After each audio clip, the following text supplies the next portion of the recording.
Ahlan wa sahlan wa marhaban popote ulipo pale ndugu mpenzi mtazamaji, jina langu ni Guni Chiwaya Kamanza. Ikiwa leo wanafunzi wanatarajiwa kurudi mashuleni, hii ni baada ya kuwa nyumbani kwa takriban miezi miwili sasa. Wanafunzi hao wameombwa wajiandae vilivyo, kwani wengine wakifika shule hawana hata kalamu.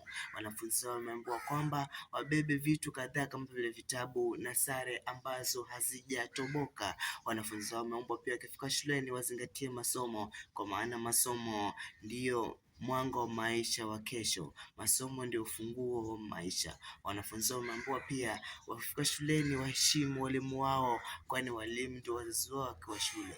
Wanafunzi wao wameambiwa wakifika shule wasingatie sana kula chakula ili kuepuka kula darasani. Wanafunzi wao wameambiwa wakifika shule pia wajihusishe na mazoezi ili kujenga mwili wao na kuepuka magonjwa. Wanafunzi wameombwa pia waepuke kabisa kwenda kantini, kwa maana kantini kuweza kusababisha kuchukua vitu vya wazazi ama kula hata school fees.